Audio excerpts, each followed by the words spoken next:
Explosion à Londres. Une scène presque irréelle.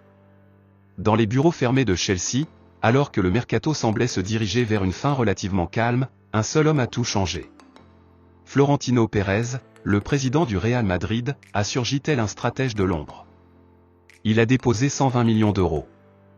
Une offre nette, sans bonus, sans condition. Une déclaration. Une gifle à la face de Chelsea et un message clair à toute l'Europe. Nous sommes le Real Madrid. Nous prenons ce que nous voulons.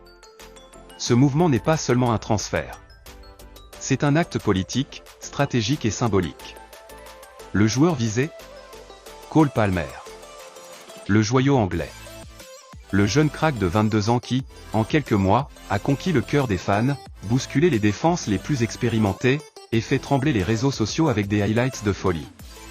Dribble court, sang-froid devant le but, passe lumineuse. Cole Palmer est l'un des profils les plus modernes et les plus recherchés du football mondial.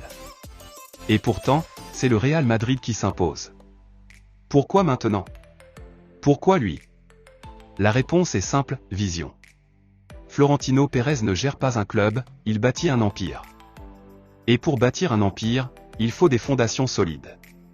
Depuis plusieurs années, le Real Madrid a totalement transformé sa politique de recrutement. Fini les Galactiques à 200 millions en fin de carrière. Place à l'élite jeune, prometteuse, affamée. Vinicius, Rodrigo, Camavinga, Tchouaméni, Bellingham, Arda Güler, Endrick, et maintenant potentiellement Cole Palmer. Ce n'est plus un hasard, c'est une stratégie à long terme. Un recrutement ciblé, pensé pour construire non seulement une équipe compétitive, mais un règne. Et pendant que Palmer se rapproche du Bernabéu, dans les couloirs du stade, une autre bombe menace d'exploser. Une bombe aux initiales et Erling Haaland. Car oui, des sources internes rapportent que le Real Madrid a réactivé l'opération Haaland. Le buteur norvégien, insatisfait de certains choix sportifs à Manchester City, regarde Madrid avec insistance. Et Florentino, toujours à l'affût, n'est pas insensible à l'idée. Mais cette arrivée, aussi grandiose soit-elle, soulève une question très sensible. Peut-on aligner Haaland, Bellingham, Vinicius, Palmer, Rodrigo et Endrick dans la même équipe ? L'équilibre est fragile. Le Real Madrid est en train de construire une constellation, mais dans chaque constellation, il y a une étoile dominante. Et actuellement, cette étoile, c'est Vinicius Junior. Le Brésilien, très attaché au club, a donné son cœur à Madrid. Mais il ne veut pas devenir un simple pion dans une équipe de stars. Il veut être le visage du projet. Et certains bruits de couloir laissent entendre une certaine frustration. Des doutes. Des interrogations sur son rôle futur si Haaland débarque. Ce sont des tensions invisibles au grand public, mais très réelles en interne. Et c'est là que Florentino joue un jeu extrêmement fin. Il ne veut pas sacrifier Vinicius. Mais il ne veut pas non plus laisser passer Haaland. Et surtout, il veut garder une cohésion de groupe exemplaire. Alors que fait-il ? Il travaille. Il discute. Il oriente le mercato non pas pour demain, mais pour les 10 prochaines années. Et en parallèle de tout ça, une révolution commerciale est en marche. Le nouveau contrat Adidas pourrait faire exploser les revenus. Le Bernabéu version 2.0, avec ses concerts, ses loges, son toit rétractable, et son musée interactif, s'impose comme le nouveau centre de gravité du football mondial. À Madrid, on ne construit pas une simple équipe, on construit une industrie. Et la concurrence ? Elle panique.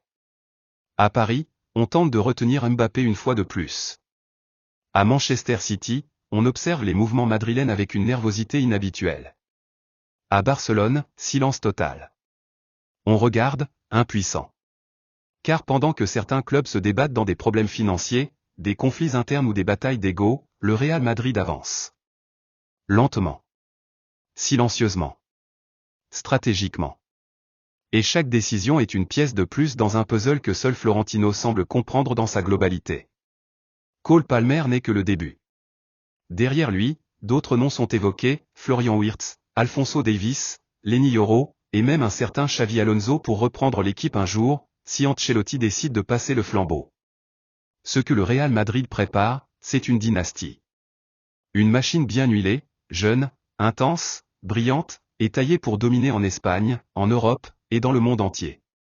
Pas seulement sur le terrain, mais aussi en dehors, dans les partenariats, les technologies, la communication, la culture.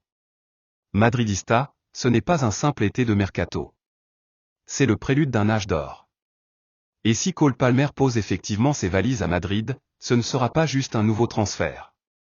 Ce sera un signal, un avertissement envoyé à tous les clubs d'Europe. Le Real Madrid ne vient pas participer, il vient prendre le trône.